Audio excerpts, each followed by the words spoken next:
En la Roma imperial del siglo I, hubo un hombre que no luchaba por libertad ni honor. Su nombre era Carpóforo, un bestiarius entrenado para matar animales salvajes en el Coliseo. Pero lo que lo distinguió no fue su destreza, sino su crueldad.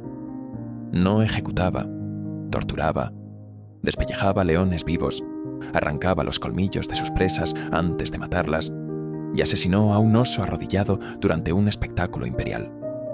Rechazó su libertad y pidió más combates, más sangre, más dolor.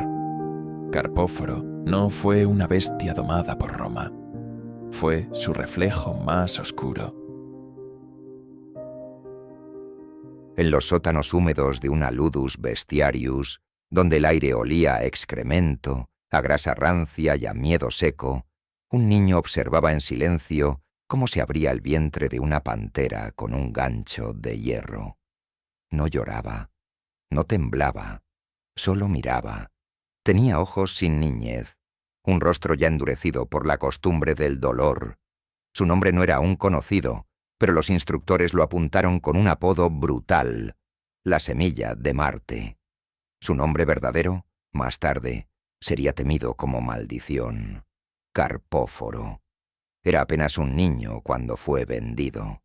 No como individuo, sino como mercancía sin nombre, transportado entre otros esclavos desde los confines del norte de África o del oriente helenizado. Tenía la piel curtida por el sol y una musculatura normal para su edad. Su mirada era fija, inexpresiva.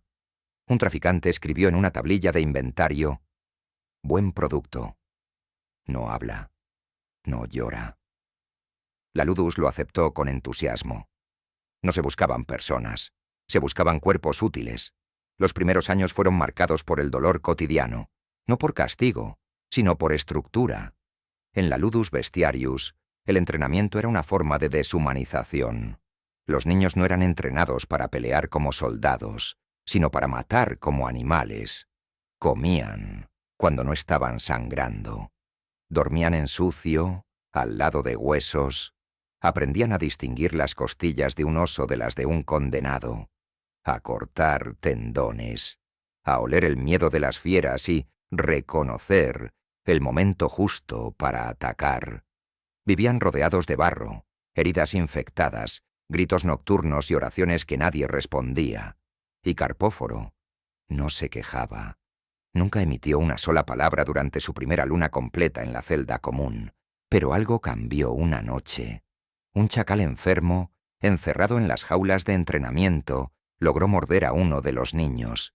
El instructor ordenó que el animal fuera eliminado como castigo ejemplar. Los aprendices dudaban.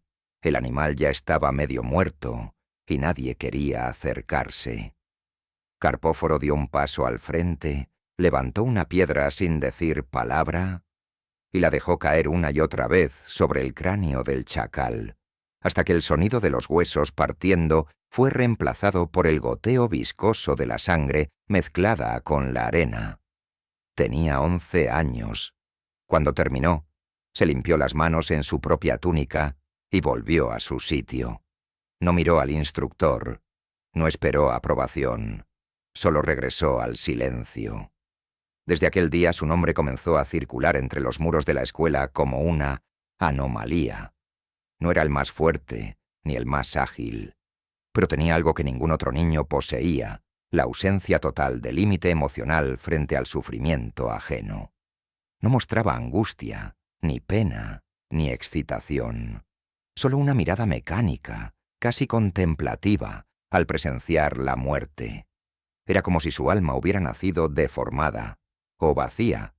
Sus instructores tomaron nota. No requería disciplina. No necesitaba ser motivado por premios ni castigado por errores. Aprendía cada técnica como si ya la conociera. Lo apodaron Natum ad laniandum, nacido para despedazar. Cuando se le dio su primer cuchillo de entrenamiento, no lo afiló. Lo frotaba contra su piel como si intentara memorizar su contacto. Y cuando le entregaron su primera fiera viva, un perro de presa encadenado, lo mató sin estrategia, sin impulso, sin rabia, con una sola estocada en el ojo, directa, precisa, silenciosa. A los 12 años ya había ejecutado más animales que la mayoría de los adultos del ludus. A los 13 comenzó a pedir peleas más difíciles, no por ambición, no por entrenamiento, simplemente porque lo anterior le parecía aburrido. Esas fueron sus únicas palabras registradas en años. Esto me aburre. Las dijo tras decapitar a un jabalí, cuando los otros niños aún temblaban en la arena. Su celda era distinta. Lo separaron del resto. Se descubrió que dibujaba en las paredes con sangre animal. No eran figuras reconocibles. Eran espirales, rostros deformes, símbolos que recordaban a dioses paganos olvidados. Un sacerdote fue llamado. Observó las marcas y, tras una breve oración, pidió que se borraran. Nadie se atrevió. La pared fue cubierta con cal viva. Carpóforo la volvió a pintar la noche siguiente. A los 15, ya no era un niño. Era una herramienta afilada, una promesa de muerte pulida por la rutina del dolor. Y a los 16, cuando Roma necesitaba un nuevo monstruo que distrajera al pueblo del hambre, fue llevado al Coliseo. El prefecto que autorizó su traslado escribió en un informe interno: «Este no es un gladiador, es un designio. No sangra por la gloria, mata por instinto». El imperio le abrió sus puertas, el Coliseo, su escenario. Y Carpóforo, la criatura que nació sin lenguaje, sin consuelo, sin memoria de caricia alguna, se preparaba para convertirse en el espectáculo más temido y venerado del mundo romano. La multitud rugía como las bestias que aún no habían sido liberadas. El Coliseo, esa boca hambrienta de piedra, temblaba bajo el peso de 80.000 espectadores que no querían ver un combate, querían presenciar una ejecución. El emperador Domiciano, amante de lo grotesco y de los espectáculos más extremos, había ordenado un juego inaugural diferente, no un duelo, no una cacería, una prueba, un único hombre contra una pantera joven, en ayuno, recién traída de Mauritania. No habría redes, ni trampas, ni ayuda. Solo un joven con una lanza corta. Su nombre fue pronunciado sin ceremonia: Carpóforo. Cuando emergió desde la sombra de la Porta Libitinensis, el silencio cayó. Tenía 16 años, el torso desnudo, marcado por cicatrices antiguas. Su andar no era desafiante ni solemne. Caminaba como quien conoce ya el final. Se detuvo en el centro de la arena y, sin mirar al palco imperial, sin saludar al público, se arrodilló y hundió la mano en la arena caliente, como si invocara algo desde las entrañas de la tierra. Algunos creyeron que era un gesto de superstición. Otros, un saludo a la muerte. La pantera fue liberada. Primero corrió en círculos, desconcertada. Luego lo olió. Avanzó con cautela. Carpóforo no se movió, ni un músculo. La fiera rugió, se lanzó. Y cuando estuvo a 1 metro, el brazo del joven se alzó como un relámpago. La lanza atravesó el cráneo del animal sin siquiera desviarse. No hubo lucha. Hubo asesinato. El Coliseo estalló. No en aplausos, sino en murmullos. Porque lo que acababan de ver no era coraje. Era algo más primitivo, más inquietante. Había ejecutado a la pantera como si supiera exactamente dónde golpear, como si el animal nunca hubiera tenido oportunidad, como si lo hubiera conocido antes.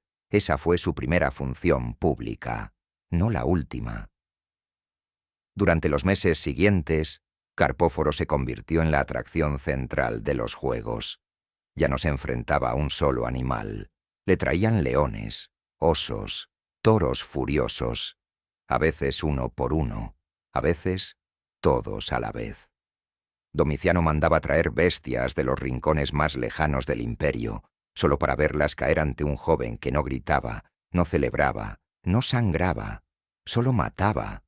Pero lo que realmente transformó su figura en mito fue su estilo. Carpóforo no luchaba, torturaba. No buscaba el golpe fatal. Buscaba la herida que desgarrara un tendón, que hiciera gritar, que hiciera gemir. Atacaba en silencio. Caminaba alrededor del animal como un sacerdote alrededor de un altar. Observaba sus movimientos, lo provocaba, lo hería en la boca, en los ojos, en los genitales. Solo cuando la criatura estaba agotada, rendida, suplicante con la mirada, le abría el vientre con una lentitud ceremonial. Una vez, en los Saturnalia, Domiciano organizó un espectáculo único.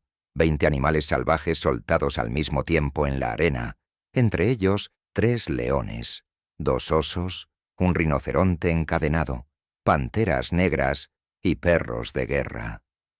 Carpóforo descendió con solo una lanza y un cuchillo. Durante más de 1 hora no se movió del centro. Giraba sobre sus pies, giraba con el cuerpo, giraba con la mirada. Uno a uno, los animales fueron cayendo.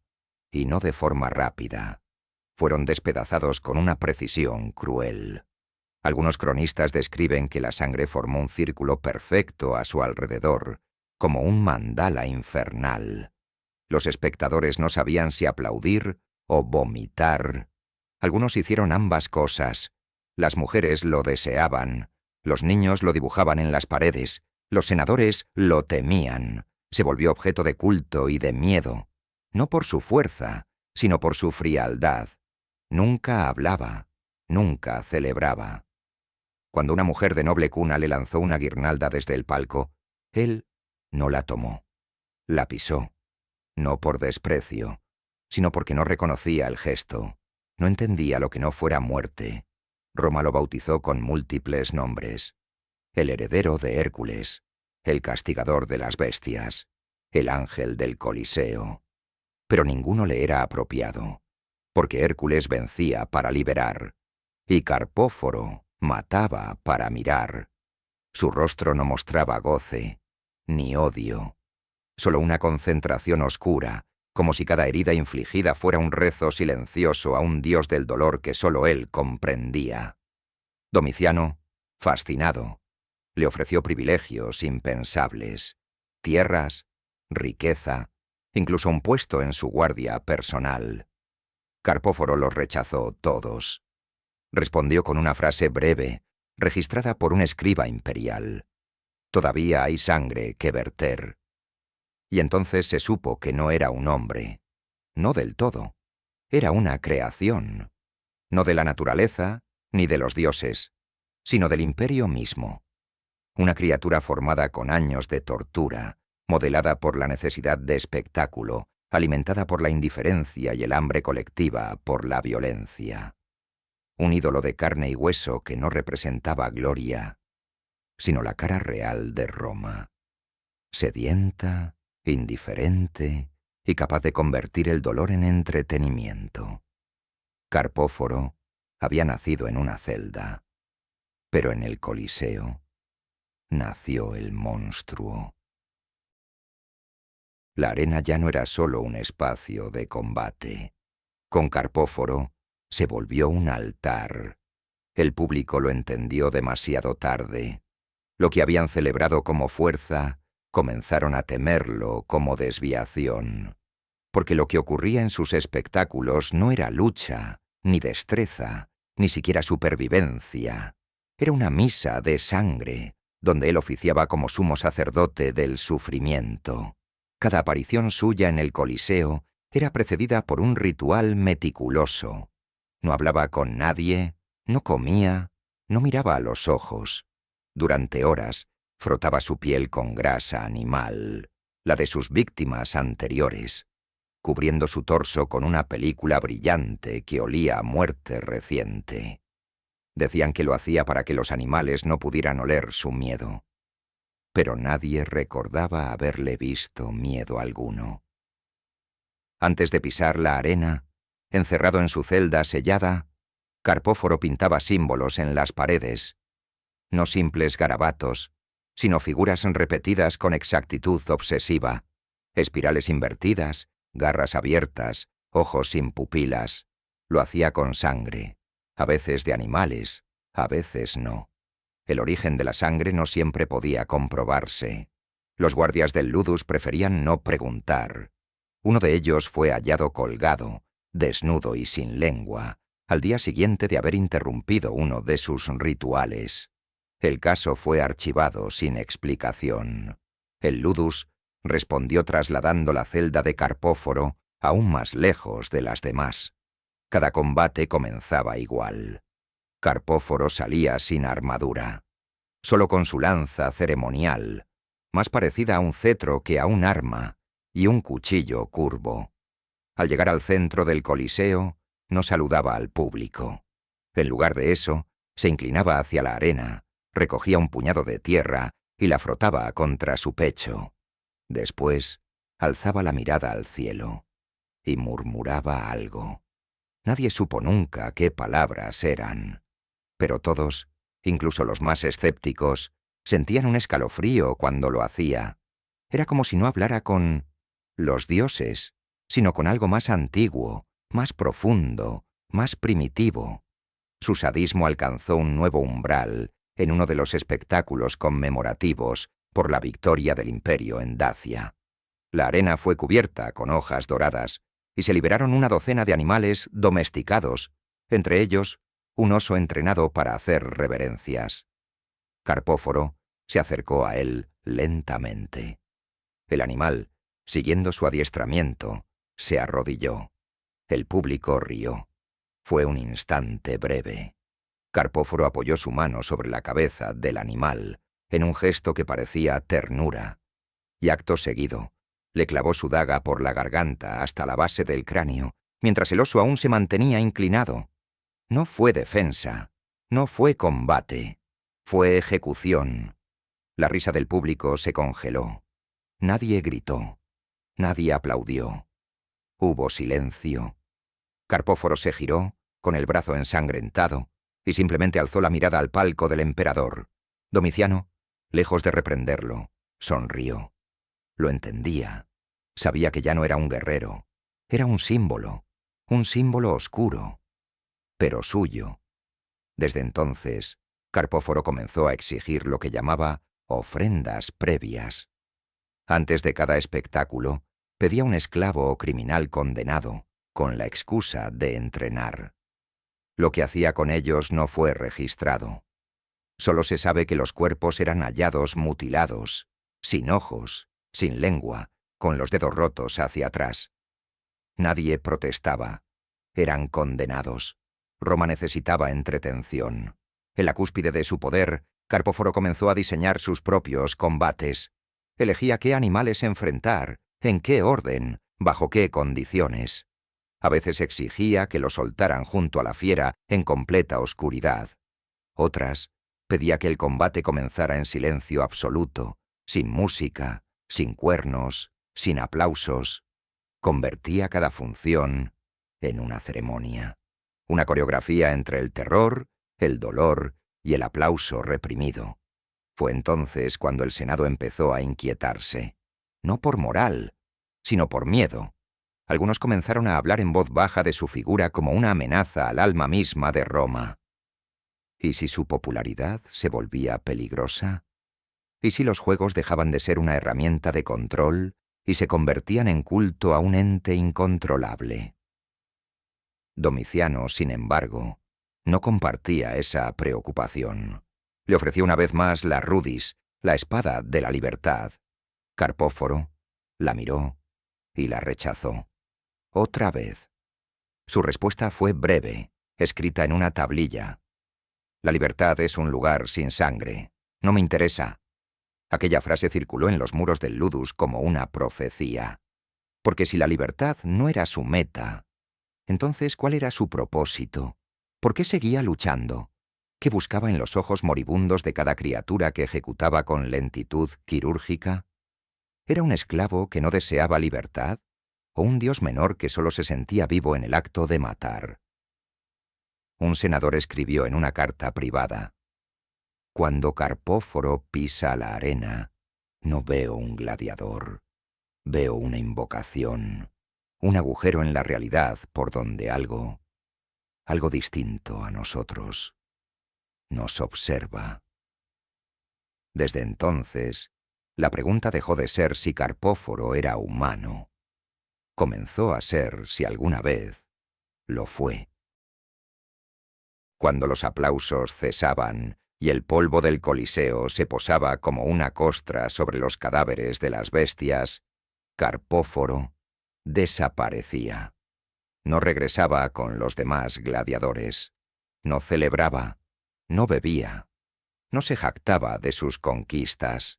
Simplemente se esfumaba en los corredores de mármol, como una sombra que se disuelve con el eco. Tenía su propia celda, más allá del último pasillo del ludus, sellada, sola, sagrada por temor, no por veneración.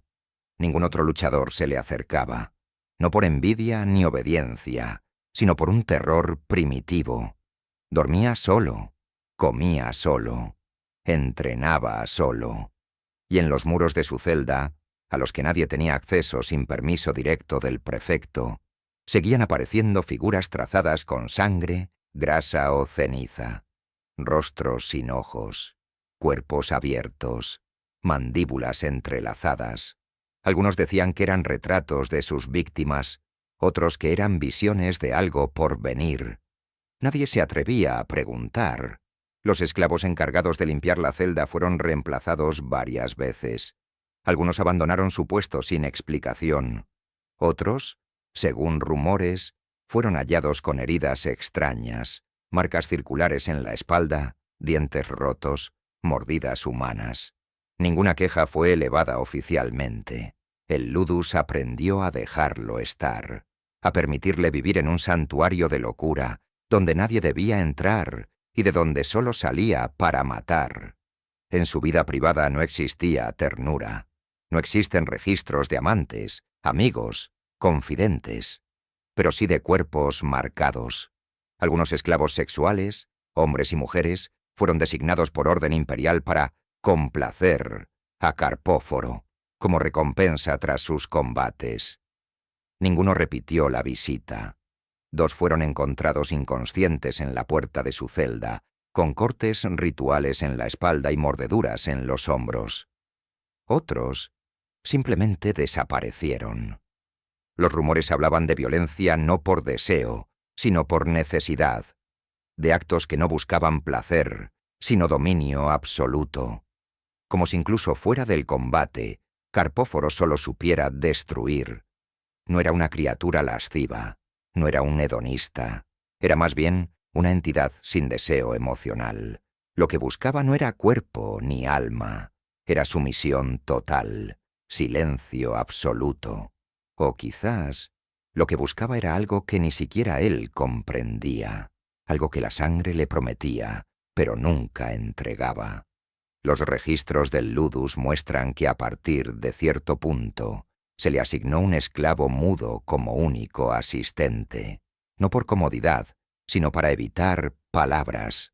Era como si la voz humana lo ofendiera, como si cada sílaba pronunciada fuera una profanación de su mundo, y aún así se le oía hablar solo.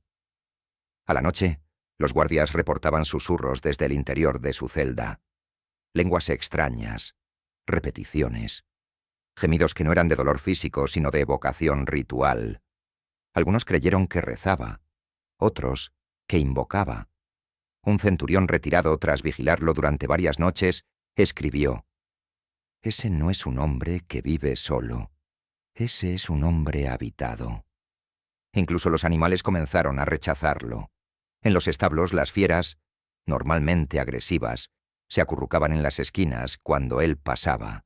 No rugían, no atacaban, gemían, como si reconocieran en él no a un enemigo, sino a algo superior, algo que no debían mirar, algo más bestia que ellas. El sacerdote del templo de Marte fue llamado para bendecir su lanza ceremonial, en honor a su victoria número 50. El sacerdote, al ver el arma, se negó. Dijo que no era digna de ser tocada por la divinidad. Dijo que la sangre no era ofrenda, sino condena, que Marte no era su dios, que no era hombre nacido para la guerra, sino instrumento de otro mundo. Desde ese día, la lanza nunca más fue bendecida.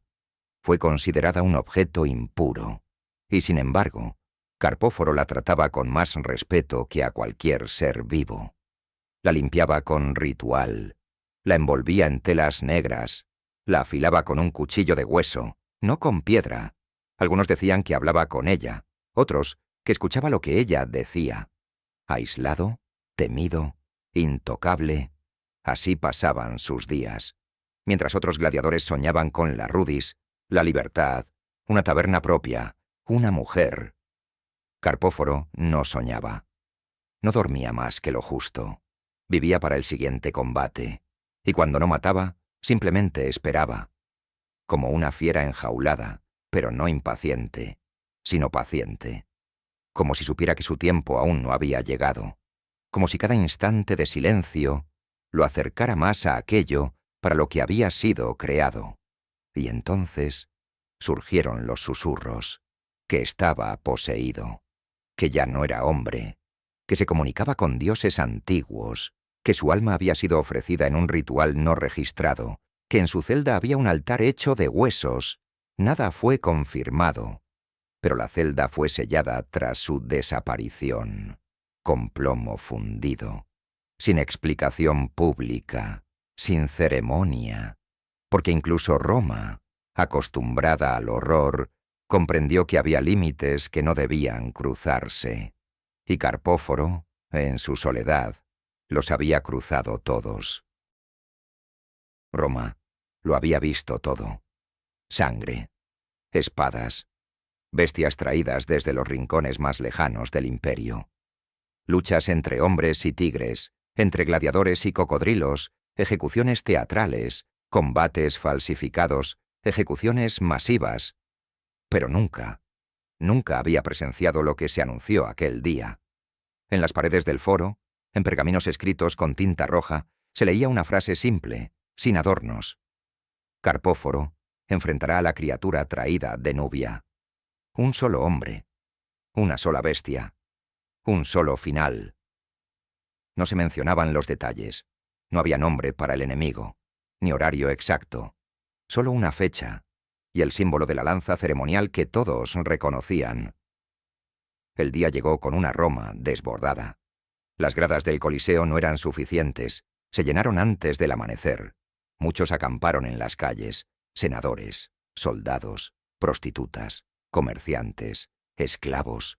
Todos querían ver el combate, no por gusto, no por celebración, por morbo, por miedo, porque sabían, como lo sabe el animal cuando huele a su depredador, que ese día no era un espectáculo, era un cierre, una ofrenda, un rito. Nadie lo dijo en voz alta, pero todos lo sintieron. La arena fue cubierta con paños de lino rojo. No era usual, solo se hacía cuando el espectáculo implicaba la sangre de inocentes, o cuando se temía que la sangre lo cubriera todo. No se tocó la trompeta, no se anunció con fanfarrias, no hubo sacerdotes ni bendiciones, solo silencio, un silencio más denso que el mármol. Carpóforo emergió desde las entrañas del anfiteatro como si flotara, sin armadura, sin escolta, sin expresión. Llevaba su lanza ceremonial, aquella misma que había sido rechazada por los sacerdotes del templo de Marte. Y nada más. Su cuerpo, cubierto de grasa animal y cicatrices, brillaba bajo la luz solar como si estuviera cubierto de aceite sagrado. Sus ojos no parpadeaban. Parecía ya no mirar a su alrededor, sino hacia adentro, como si ya estuviera en otro lugar. No saludó. No se detuvo. Se ubicó en el centro exacto de la arena, marcó una cruz con su lanza y esperó. No hubo presentación. No hubo anuncio. Solo el sonido de una compuerta abriéndose desde lo profundo. Y lo que emergió de las sombras no tenía nombre. Algunos dijeron que era un hipopótamo, aunque su cuerpo parecía demasiado alargado. Otros lo compararon con un oso, pero su andar era reptiliano. Había quienes aseguraban que se trataba de una criatura mitológica, una quimera, un experimento traído por orden de Domiciano desde Egipto, donde aún se creía en dioses con cabeza de chacal. La verdad es que nadie pudo describirla con precisión. Solo se recuerda el hedor, un olor ácido, nauseabundo, que hizo vomitar a los espectadores más cercanos, y los sonidos. No un rugido, no un bramido, sino algo intermedio entre un silbido y un lamento. La criatura avanzó. Carpóforo no se movió. Y en ese momento, el Coliseo cayó en una especie de trance. El público no gritó, no aplaudió, no pidió sangre, solo observó, respirando al unísono, como si la ciudad entera esperara una señal. Pero esa señal nunca llegó. Lo que ocurrió después fue, y sigue siendo, un vacío histórico. Las crónicas de la época son contradictorias. Algunas dicen que la criatura saltó sobre Carpóforo y lo devoró entero en cuestión de segundos, sin que él se defendiera. Otras, que hubo un combate de más de media hora, en el que ambos se hirieron mutuamente hasta caer uno sobre otro.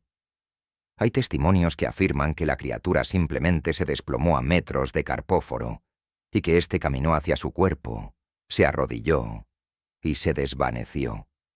Pero lo cierto es que cuando el polvo se asentó y el público comenzó a moverse, la arena estaba vacía. No había cadáver, no había lanza, no había bestia. Solo los paños de lino, manchados de algo que no parecía sangre, sino una mezcla densa, negra, con reflejos verdosos, algo que no debía estar ahí. Domiciano no dio declaraciones. Ordenó cerrar el Coliseo durante 3 días, bajo el pretexto de reparaciones.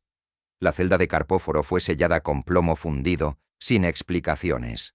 Nadie volvió a nombrarlo en público. Ninguna estatua, ningún grafiti, ninguna ceremonia fúnebre. Fue borrado, como si nunca hubiera existido. Y sin embargo, las inscripciones no oficiales continuaron apareciendo durante años. En los pasillos oscuros del Ludus, en las paredes cercanas al Coliseo, en túneles abandonados. Todas decían lo mismo, en distintas lenguas. Todavía hay sangre que verter. El espectáculo había terminado, pero el eco de la bestia apenas comenzaba. Hoy, el Coliseo yace en ruinas, sus muros gastados por siglos de sol, sus columnas mutiladas, sus galerías pobladas por turistas, fotógrafos y guías que repiten fórmulas vacías. Pero hay zonas donde la voz se apaga, donde la piedra aún respira, donde la luz no entra con facilidad y el viento se arrastra como un susurro. Es allí donde, en ciertas noches, algunos vigilantes dicen haber oído pasos, no pasos humanos, no firmes ni ordenados, pasos húmedos, pesados, desacompasados, el sonido de algo que nunca aprendió a caminar como los hombres. Entre los trabajadores del subsuelo del Coliseo, circula una leyenda que no figura en los libros de historia. Hablan de un hombre vestido de sombras, de una figura que cruza las galerías cuando no hay público, con los brazos cubiertos de cicatrices y una lanza oxidada que no brilla bajo la luna. Dicen que no tiene rostro, o que lo que lleva en lugar de rostro es un cráneo de fiera, una mandíbula abierta que gotea eternamente. El legado de Carpóforo no se encuentra en estatuas ni en placas. Se encuentra en las marcas que la historia intentó borrar y que aún persisten como cicatrices de mármol. En grafitis antiguos cubiertos por yeso, donde su nombre aparece junto al símbolo de una lanza y un ojo sin pupila. En inscripciones bajo las gradas que repiten la misma frase en latín: Ipse non interit, mutatus est. Él no murió, solo cambió. En el Ludus Magnus, la escuela de gladiadores más grande de Roma, una de las celdas permanece cerrada desde el siglo I. Fue sellada con plomo fundido, y la inscripción sobre su dintel se desgastó hasta hacerse ilegible. Sin embargo, los arqueólogos que han logrado ingresar brevemente, por motivos de preservación estructural, aseguran haber visto símbolos pintados con algún tipo de pigmento oscuro, irreconocible. No eran letras, no eran números, eran advertencias, o rituales, o maldiciones. La lanza de Carpóforo aquella que rechazó la bendición de Marte y fue considerada impía por los sacerdotes, fue ofrecida como ofrenda en un templo que ya no existe. Se decía que aún conservaba la sangre de 100 bestias, que tenía vida propia, que la madera estaba fusionada con hueso humano. El templo ardió durante un incendio sin explicación clara, y con él la lanza desapareció. Nunca fue hallada entre los escombros. Para algunos fue destruida, para otros fue escondida. Su figura ha sido retomada en siglos posteriores por escritores, grabadores, místicos, no como héroe, sino como símbolo de lo que ocurre cuando el alma es sustituida por el instinto. Carpóforo dejó de ser un hombre para convertirse en una idea, la de que el dolor puede esculpir a una criatura nueva que si se alimenta únicamente de muerte, deja de pertenecer al mundo de los vivos. En estudios modernos sobre psicología extrema, algunos autores han rescatado su nombre como ejemplo de despersonalización absoluta, trastornos derivados del trauma, disociación prolongada, sadismo ritualizado. Carpóforo encarna la pregunta que nadie quiere formular. ¿Qué ocurre cuando la humanidad no se pierde, sino que se desecha voluntariamente? Pero lo más inquietante no es su historia, es su silencio. Porque mientras otros gladiadores dejaron relatos, nombres, apodos descendientes o placas, Carpóforo no dejó nada. Ningún cuerpo, ninguna tumba, ninguna rúbrica. Solo una cadena de rumores, de inscripciones mutiladas, de vigilias inquietas. Como si hubiese decidido no morir, sino fundirse con la piedra, con la sangre seca de la arena, con el rugido de la fiera que nadie puede ver. Una inscripción hallada hace pocos años, casi borrada por el tiempo, aún permanece en una galería subterránea del Coliseo. En ella, grabada a fuego sobre la roca, se lee: «Todavía hay sangre que verter». Y el eco de esa frase resuena cada vez que el viento atraviesa los pasillos vacíos como un lamento sin dueño. Porque tal vez, en algún rincón donde la historia dejó grietas, la bestia no fue enterrada, solo espera. Spiculus fue el gladiador favorito de Nerón, un esclavo convertido en ídolo de sangre, temido por su crueldad y venerado por su arte del suplicio. Mataba lentamente, humillaba a sus oponentes y participaba en banquetes donde el placer y la tortura eran uno solo. Algunos dicen que entrenaba a base de violación, que ejecutaba en fiestas privadas y que desapareció cuando su amo cayó. Fue el rostro del sadismo romano, y Roma prefirió borrarlo. Donde los hombres morían para entretener, él fue coronado. Roma no necesitaba héroes. Roma necesitaba sangre. En las entrañas del Coliseo, antes de que los gritos del público rompieran el cielo, se alzaba un silencio de plomo, cargado de expectación, como si la misma piedra de los muros contuviera la respiración. Ese silencio, espeso, denso, casi litúrgico, era el telón de fondo para el nacimiento de una leyenda brutal. En ese santuario de muerte se forjó el nombre de Spiculus, no en mármol ni en ley, sino en la carne desgarrada de hombres. Su figura emergía, aún anónima, desde las sombras de una celda de gladiadores, envuelta en sudor, óxido y obediencia. Aún no era famoso. Aún no era el favorito del emperador. Aún no había aprendido a matar con elegancia. Pero ya tenía algo que no se podía enseñar. Una mirada sin parpadeo, sin compasión. Una mente donde el dolor del otro no despertaba duda, sino posibilidad.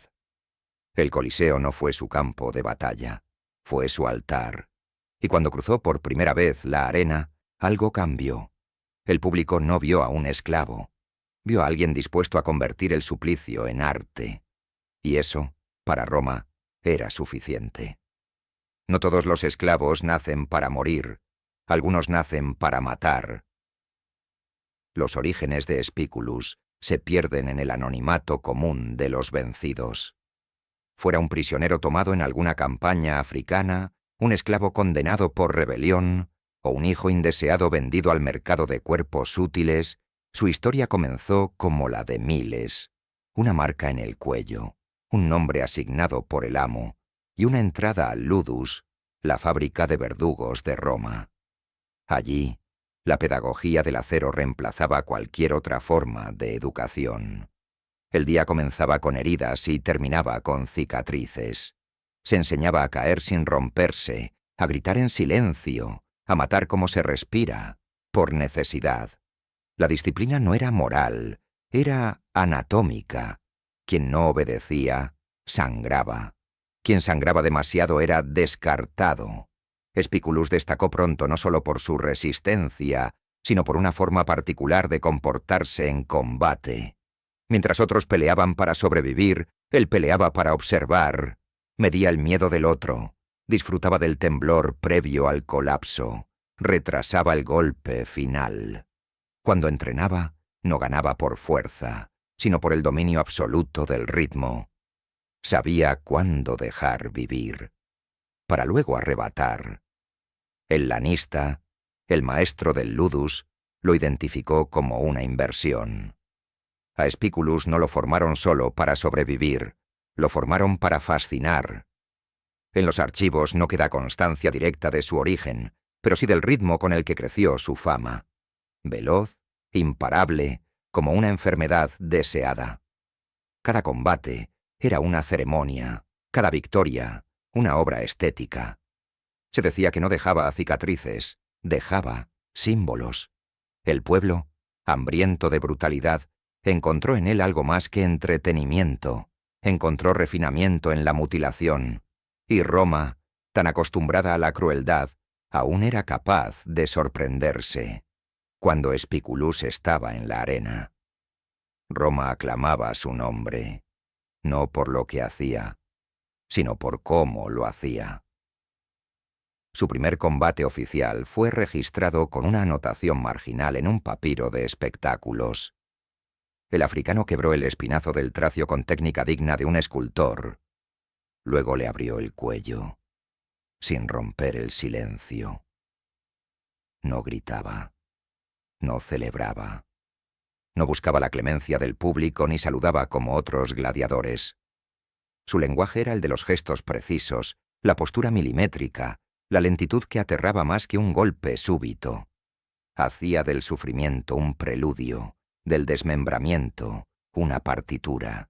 No mataba de inmediato. Hacía esperar el final como se espera la nota más alta de una sinfonía. Fue entonces cuando comenzaron los susurros.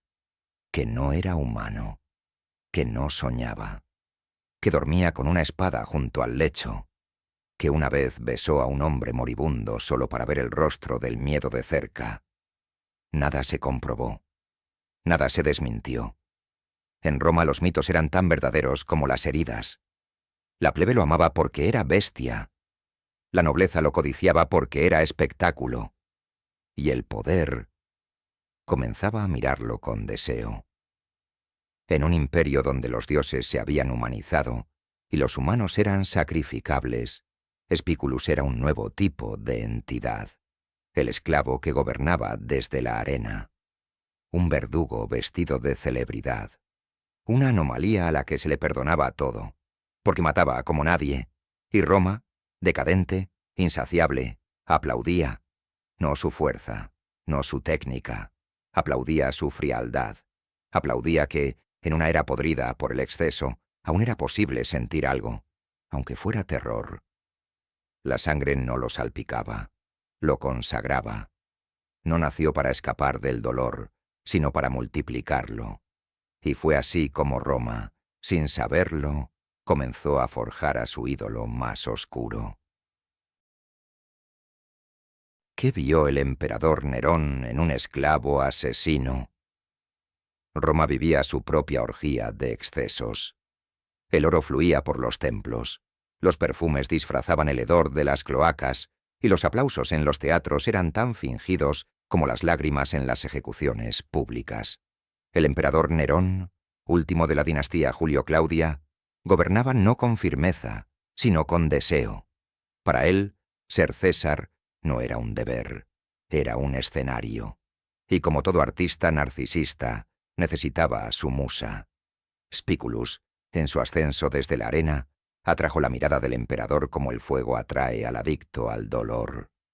Nerón, acostumbrado a esclavos dóciles, a cortesanos teatrales y a senadores temerosos, vio en Spiculus algo radicalmente distinto, una figura sin máscara, brutal, genuina, fascinante. No fue un simple capricho, fue una obsesión.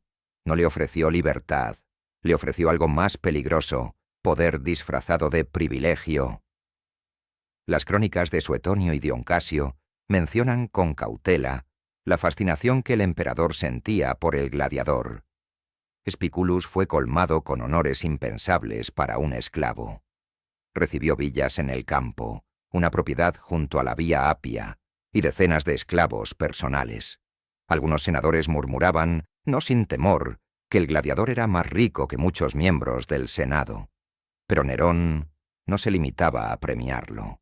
Lo convocaba, lo exhibía, lo guardaba cerca. En ocasiones, Spiculus era visto sentado junto al emperador durante las festividades de Saturnalia, sin toga, sin máscara. Solo él tenía el derecho de aparecer sin fingimiento en presencia del César, y eso, en Roma, era señal de intimidad, o de algo más. Las fuentes oficiales callan, pero los documentos apócrifos y los grafitis conservados en Pompeya y Ostia sugieren una relación sexual. Nerón, notoriamente libertino, no ocultaba sus impulsos. Había castrado a su amante Esporo para vestirlo como esposa. Había ordenado rituales donde se invertían los roles sociales y sexuales como un espectáculo divino. En ese contexto, no resulta inverosímil pensar que Spiculus fuera su amante. Pero Spiculus no era un amante común, era un gladiador, un ejecutor, un fetiche de muerte. Y lo que Nerón amaba no era el cuerpo, era el símbolo, el asesino a su servicio, la bestia domesticada que lo hacía sentir Dios. No ganó su libertad, ganó algo más cruel, ser el juguete favorito de un emperador demente. Con el tiempo, Spiculus dejó de ser gladiador para convertirse en icono. Su imagen apareció en monedas, en mosaicos, en medallones. Se escribían poemas que lo comparaban con Marte, el dios de la guerra. Algunos nobles, en fiestas privadas, imitaban su estilo de combate como parte de representaciones eróticas. Pero bajo el brillo de los lujos estaba la prisión más densa, la voluntad del emperador. Spiculus no podía negarse, ni a los combates, ni a las fiestas, ni a las peticiones íntimas. Era un esclavo elevado, sí, pero seguía siendo esclavo. No por ley, por vínculo, por un lazo invisible que unía placer, poder y amenaza. Y así, mientras Roma lo aclamaba y Nerón lo celebraba, Spiculus se convertía en algo más oscuro, en un espejo de lo que el imperio valoraba por encima de todo, el dominio total. Nerón lo admiraba como se admira ante un puñal afilado, por su capacidad de herir con belleza, y Spiculus, en silencio, aceptaba el papel. Porque en Roma ser el favorito no significaba estar a salvo, significaba estar disponible. Nerón le dio todo, menos salida. En una ciudad donde el amor era posesión y el arte era suplicio, Spiculus no fue amado, fue usado, como un cuchillo al que se le teme por su filo, pero se guarda siempre cerca. Antes del rugido, antes del golpe, antes del grito, había silencio.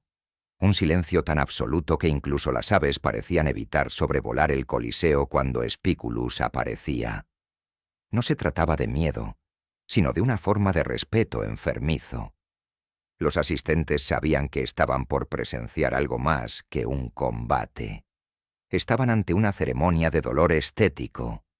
Aquel que entraba con la armadura ajustada al cuerpo como una segunda piel, con la mirada fija en el horizonte del sufrimiento ajeno, no buscaba simplemente la victoria. Buscaba crear un momento, un estremecimiento, una huella, y cada una de sus ejecuciones estaba cargada con una precisión casi coreográfica. Spiculus no luchaba como los demás. No atacaba por reflejo ni por ira. Cada movimiento parecía parte de una danza letal. Cada gesto tenía intención teatral. No era solo un matador, era un director de suplicios, un escenógrafo de la mutilación. Mientras otros gladiadores buscaban una muerte rápida, por compasión, por protocolo o por miedo a prolongar el combate, él elegía la lentitud. Un tajo medido en el muslo para debilitar, una fractura en el brazo para arrebatar la defensa, un empujón que dejaba al adversario arrodillado ante una multitud que, lejos de horrorizada, esperaba el golpe final como un desenlace poético. El público no venía a ver sangre, venía a ver estilo, y Spiculus, cruelmente, lo entendía mejor que nadie. No combatía, representaba la agonía. Las fuentes históricas coinciden en su brutal eficacia, pero los testimonios anónimos, grafitis, inscripciones y textos semiclandestinos de observadores cercanos, relatan una dimensión más inquietante. Spiculus se recreaba en el deterioro del oponente. Disfrutaba, se dice, de las pausas, de los segundos en que su víctima se arrastraba, consciente aún, pero condenado.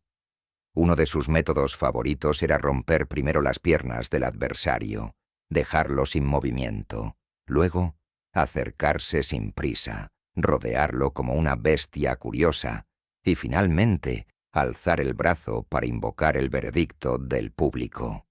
Pero incluso cuando el pulgar bajaba, la ejecución no era inmediata. Decapitaba de forma lenta, con cortes parciales. En otras ocasiones, cortaba tendones, desgarraba mejillas, desfiguraba rostros para convertir el cuerpo en símbolo.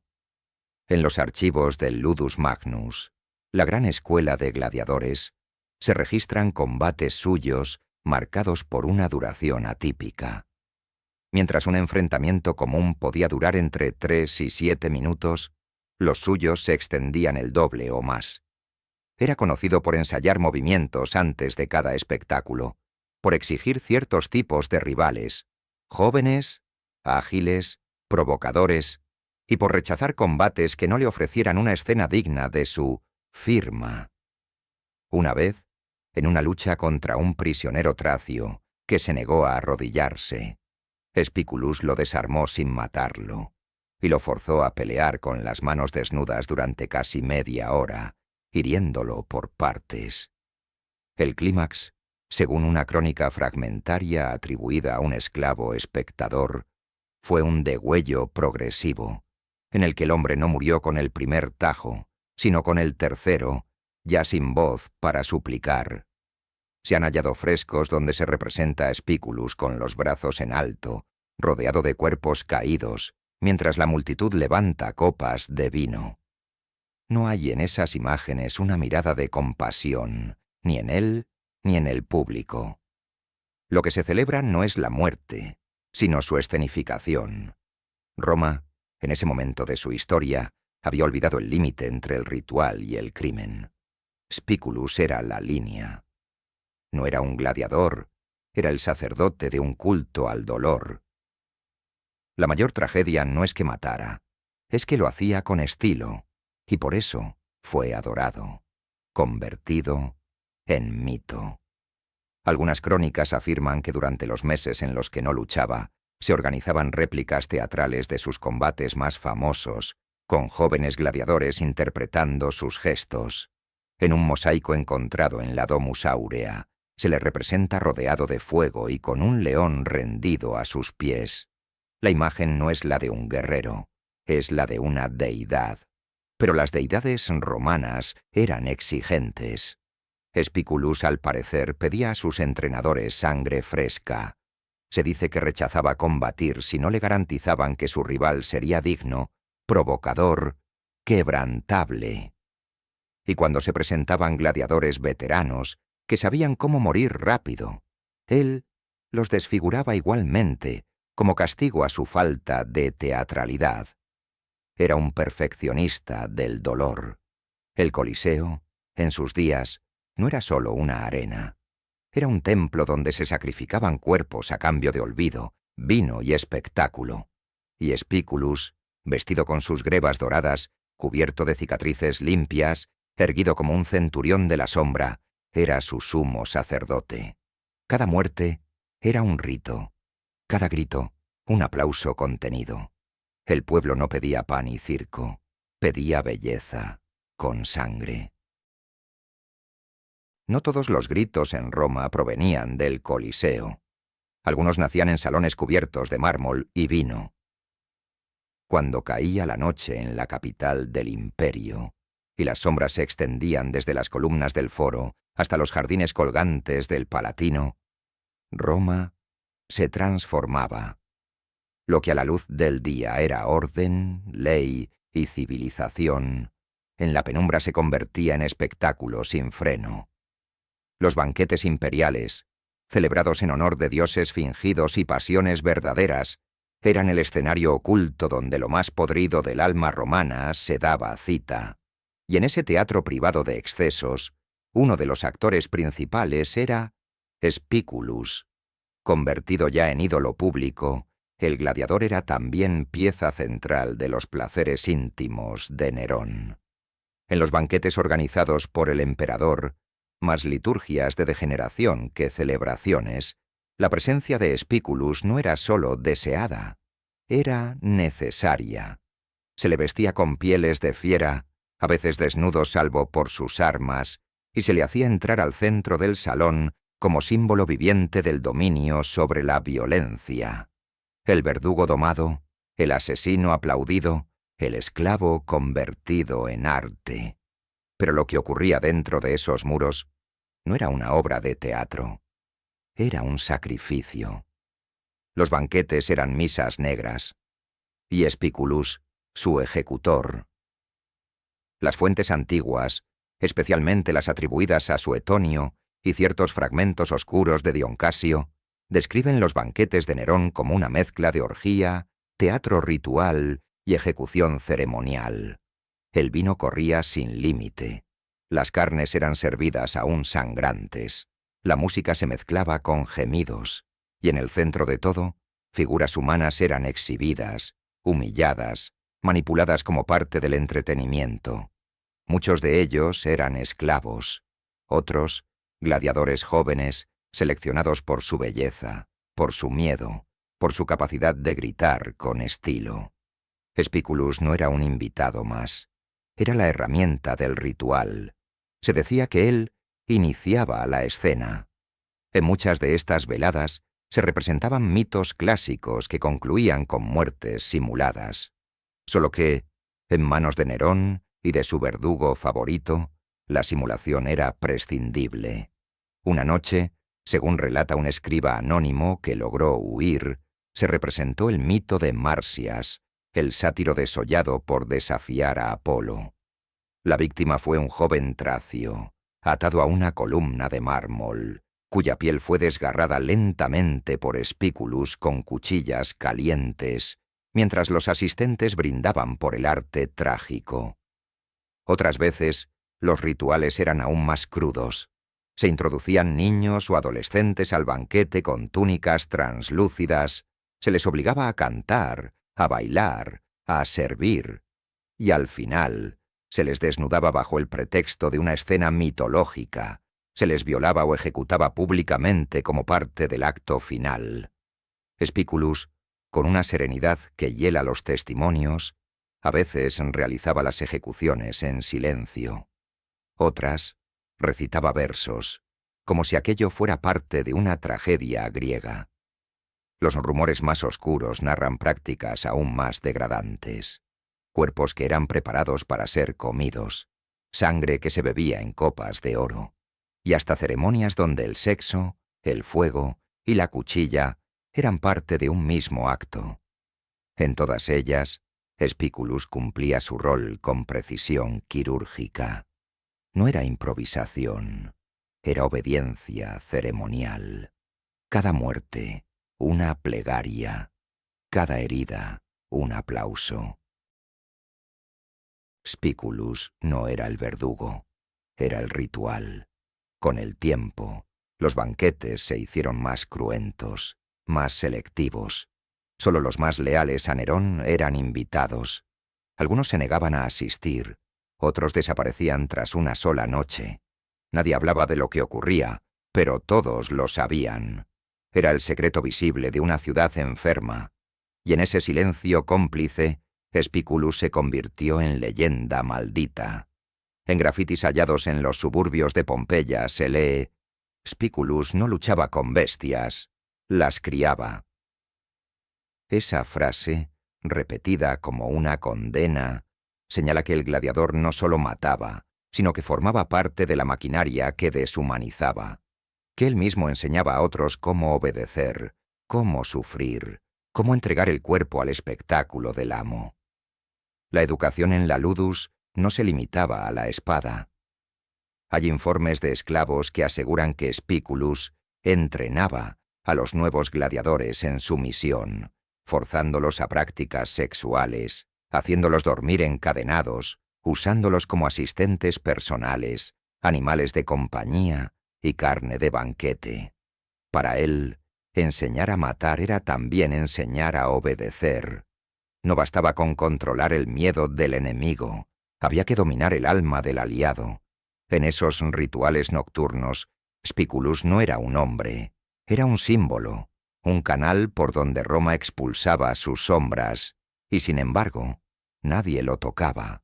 Ningún senador osaba enfrentarlo, ningún sacerdote lo condenaba, porque Spiculus era el rostro del imperio cuando las máscaras caían, era lo que quedaba cuando se extinguía la música y el vino se mezclaba con la sangre en las losas del salón. Mientras Roma brindaba por su gloria, los cuerpos se abrían como ofrendas, y en el centro del altar, entre las velas, los jadeos y los gritos, Spiculus alzaba su cuchilla, no por placer ni por odio, sino porque alguien tenía que hacerlo, y todos querían mirar. Cuando Nerón supo que todo había terminado, no pidió a un dios ni a un amigo. Pidió a su verdugo año 68 después de Cristo. Roma arde, pero no por el fuego, sino por la rebelión. El Senado lo ha declarado enemigo del Estado. Las legiones ya no lo obedecen. Los palacios, otrora santuarios de exceso, están vacíos. Nerón, quien se creyó artista, dios y emperador a la vez, ahora es solo un hombre tembloroso, escondido en la villa de un liberto. Y mientras la historia lo abandona, sus últimas palabras conocidas no son una súplica a Júpiter, ni una invocación a la gloria pasada. Son un ruego por el regreso de Spiculus. Según Suetonio, el emperador, en el umbral de su fin, habría pronunciado: ¿Dónde está Spiculus? Que me dé muerte como a un gladiador vencido. No pedía un consuelo. Pedía la estética de su propia ejecución.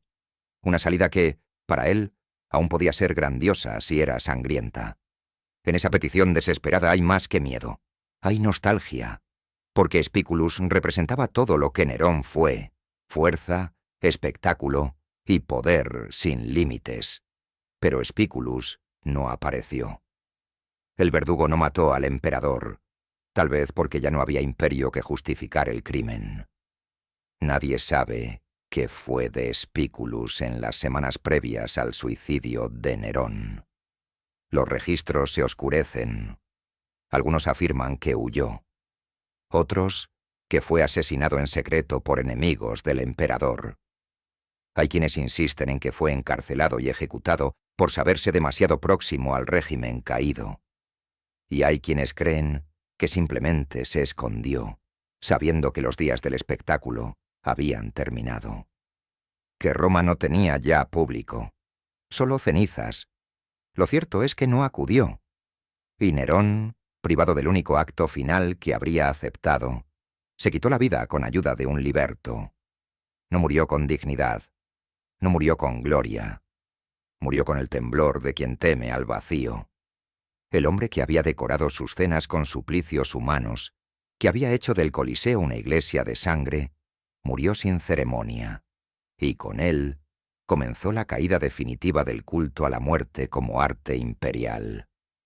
De Spiculus no quedó tumba, ni estatua, ni epitafio. Los archivos que celebraban sus victorias fueron retirados, sus grafitis borrados, sus villas confiscadas. Su nombre se volvió sinónimo de vergüenza para una élite que deseaba borrar todo rastro del delirio neroniano. Es posible que haya muerto en alguna celda anónima, o envenenado por antiguos rivales. O quizás vivió el resto de sus días en silencio, arrastrando la fama como un peso más doloroso que el látigo. Roma borró su nombre, pero no su huella. El legado de Spiculus no fue político, ni militar, ni filosófico. Fue visceral. Representó la cúspide de un sistema que convirtió la tortura en arte, la muerte en espectáculo y la sangre en símbolo de prestigio. Fue la criatura moldeada por un tiempo sin alma, donde el valor de un hombre se medía por la belleza con la que sabía asesinar. Y cuando ese sistema colapsó, no hubo justicia. Solo silencio, el mismo silencio que recorre los mármoles del Coliseo al amanecer. Con el paso de los siglos, su figura fue reapareciendo en textos ocultos, en estudios de gladiadores, en rumores de banquetes malditos. Algunos lo recuerdan como el ídolo de Nerón, otros como el monstruo silencioso de una era que confundió el arte con el suplicio. Pero todos coinciden en algo. Spiculus fue la encarnación de la Roma que no deseamos recordar. Una Roma que no está en los libros de gloria, sino en los subterráneos de la civilización, junto a los grilletes oxidados, los huesos rotos y los susurros que aún se oyen cuando el viento sopla entre ruinas. En una ciudad que glorificaba la muerte, Spiculus fue su último profeta, y como todo profeta de un dios cruel, fue silenciado cuando ya no hizo falta su voz.